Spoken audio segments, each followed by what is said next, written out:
Bana poto, bana ya par-ci par-là, c'est bien moi votre serviteur, Papa Maswaku, autrement dit, Fally Maswaku. Désormais, à partir d'aujourd'hui, Bolanda, na chaîne Moko, Congo ya Lobby TV.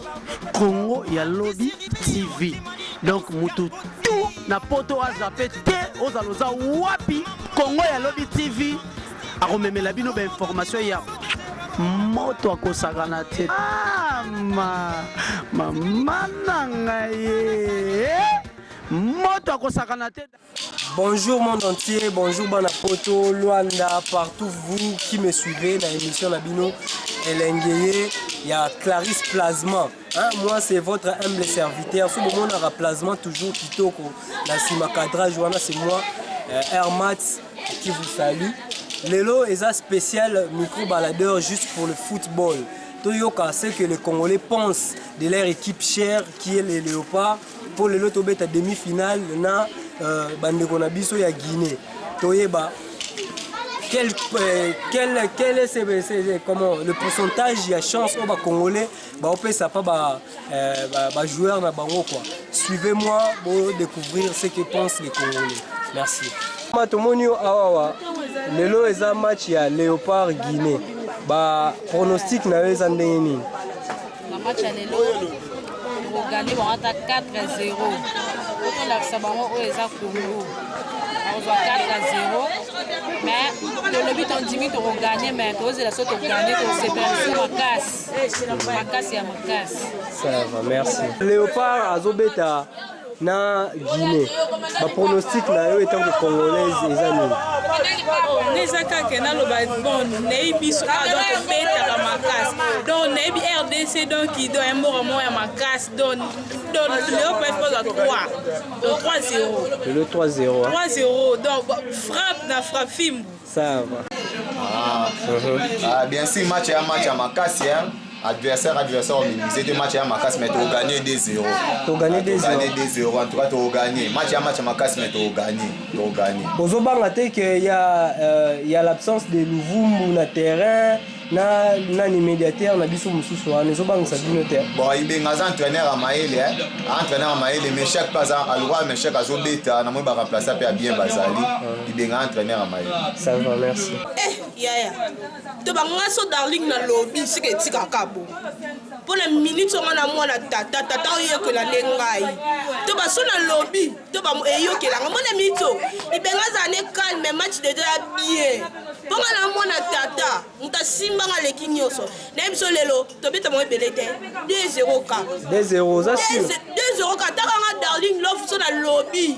Mais oui, quand même que deux meilleurs joueurs na biso ba beta te, bazana ba blessure. C'est un problème té, c'est pas grave, un problème té to be simba. Moninga darling, attaque na darling, entre-temps na Deborah, to be simba déjà match ya wo. Et ibenga za ne calme, alenga kutu te ko po kinganya zato azate. Et simba té to ba match ko match a déjà bien. Merci Banapoto, bana monde entier. Binomo boyoki pronostic. Il y a ba Congolais et Congolaises ne balobi pour l'équipe nationale na biso. Il y en a qui ont pesi ba score il y a 2-0, il y en a qui ont dit 4-0. Mais moi votre humble serviteur, je vous dis tolanda match et puis je vais retourner après pour na couper Sabino suite il y a score na suka. Un grand merci à Jerry Kobetox Mobali ya Mbomalazolo, dernier concert na nga Darling Ngova Mobala.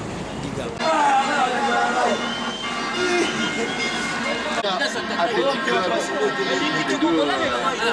du championnat guinéen.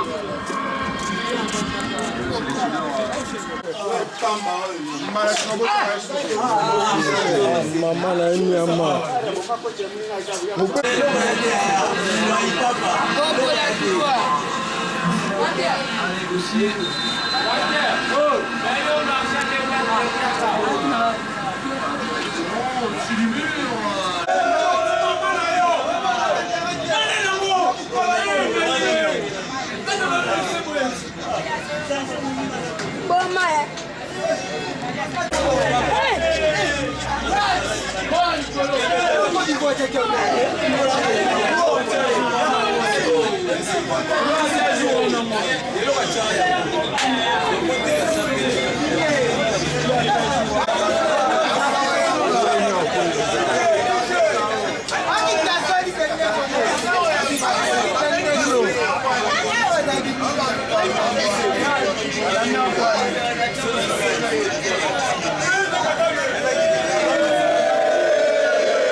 Artiste, bonjour. Bonjour, monsieur. Monde entier na minute bazotala yo pe tozolandelongo na bino match ya Léopard na Guinée. Tozomona ndenge match komi très difficile. Tokomi siko déjà na 90e minute. Tomoni ba joueur bakoti na réchauffement pour banda prolongation. Étant que Congolais, est-ce que pronostic na bino ezaka ya gagner ou quoi? Pensez nos amis. Bon, merci beaucoup pour la parole par rapport à pronostic. Dans le Kébiso, nous Congolais faut gagner. On a pour la biso pénal. Mais l'équipe adverse de Bétan va payer quand même basi pété. On peut bailler pour passer ça honneur dans Moka na Bango. Mais quant à ça, total la ratam sur des total la deuxième mi-temps, total plutôt la prolongation, c'est la prolongation. Mais avec Dieu espoir et ça, avec le pas, tu as un espoir et Simba. Ça va, merci.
Je reste à mon frère, une autre match les gars, amenez ça, les gars.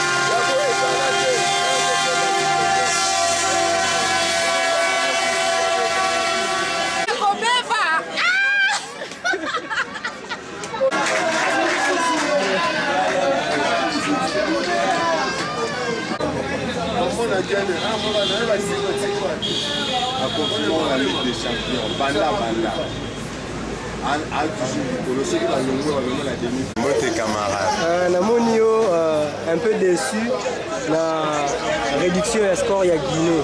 Étant que Congolais, l'impression on a les amis non plus. Qu'est-ce que tu peux dire pour encourager tout le monde qui te suit?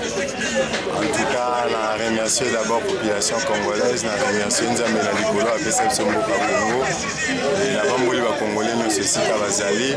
Tozota la match banda ko mener to chaki pa na finale, ba uti ko chabisobi. Bon, eza passé les biso mais to bangate parce que même na passage na biso avant to kota na émergence tozo kendelelo to utaki pe na passe na ba difficulté. Alors espoir ezara ra to gagner pour football na biso ezo faire preuve na Afrique que non ekoli et ce qui yango ekoli c'est que Afrique pe koli bien mo monde to koli si ba la Afrique to koli sango sous makasi ba congolais vous à la conscience pour soutenir domaine ya football à ba joueurs na quatre coins ya pays et redecevoir même pas bien ba dozo soutenir yango même pas ba oyo bazo beta yango to pamboli l'équipe nationale to pamboli coach Florent Ibenge nzamba pambola. Merci. Matampi.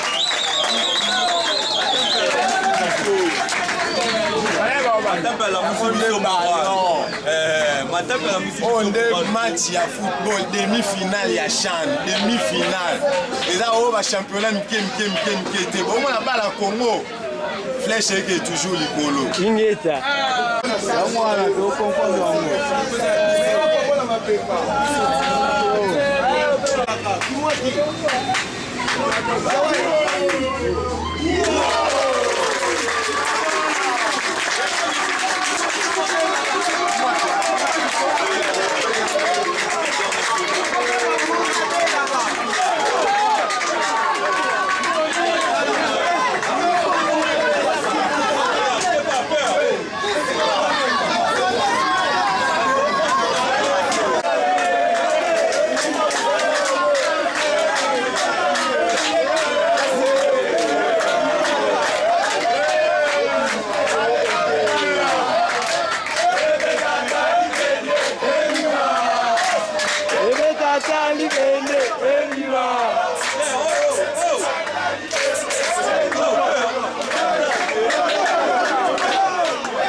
Deuxième bord.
Ce n'est même pas à dire. Donc l'émission dit tout. Il y a eu la séance il y a 90 minutes, le match Zalaga et Sili, Tobeti, prolongation et Sili, Tokena penalty. Bomoni gardien la biso le célèbre Matampi, l'homme du match, Nera Sali match, après si biso coupe Wana. Un grand merci au coach Florent Ibenge et je n'oublie pas de remercier celui qui me soutient toujours. Sauf autant la émission Oeza Pona, Yemoko 207, Jerry Kobetox, Jerry Kobetox, Mobile Mboumana Zolo. Je n'oublie pas de saluer ma concert Darling Love, Narbi, Nabosanité, Clarisse Plasma, Clarisse Plasma et Lengeye. Donc Lengeye, c'est mon émission Oyo, c'est grâce à la fille Wana Clarisse Plasma, bon mon aé na émission la Bino Ezoya, na boya ko dévoiler secret. Big up, c'est déjà la fin avec les pronostics. À plus.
impression là les amis.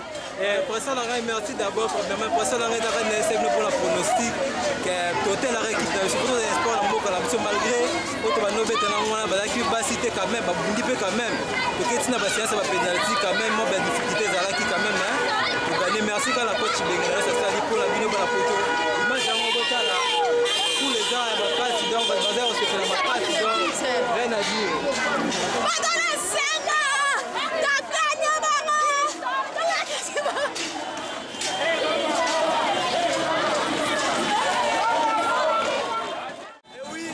c'est la joie en congolais lion ça va ça bien c'est le mot bomoni makamulenge neki bato bayembeza biso te Marie Misambo en fait on gagné parce que nzambe azwaki mbeka donc Marie Misambo aza mbeka ya chane oyo donc ser na biso mpena apema na kimia po liwa na ye eye na qualification na biso na finale donc merci vraiment toza ému nasepeli fort tant que na congolais il faut na kumisa toujours Congo so na kumisi Congo te na kumisa zanela lo rapani bato tu kwani obota na epa mama ero tu na rapani na congolais na ba sentiment na léopard à lelo dozo couper la deuxième pays à Bachano to participer quatre fois et ça bien pour la ça peut pena a jogo le sous félicitations ma casse du sous gouvernement et soutenir pena a jogo la biso et c'est grâce à vous, ouais.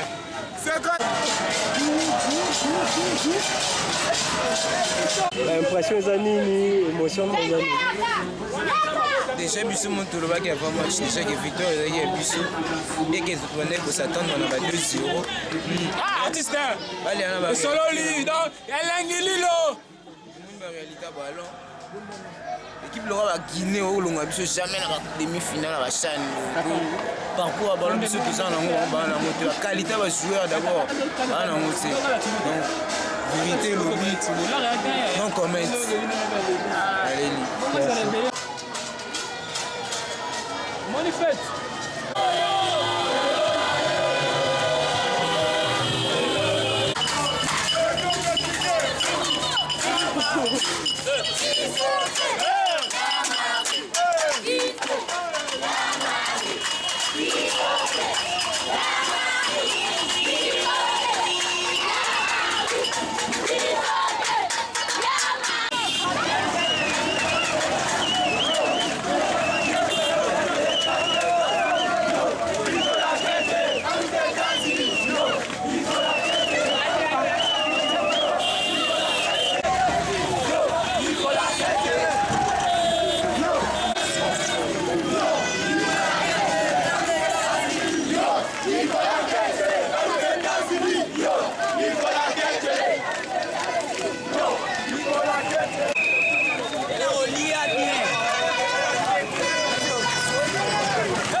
Boso na nga kati na bisi bango.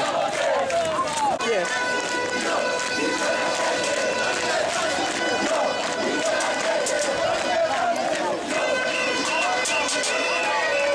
Eh ba bébé.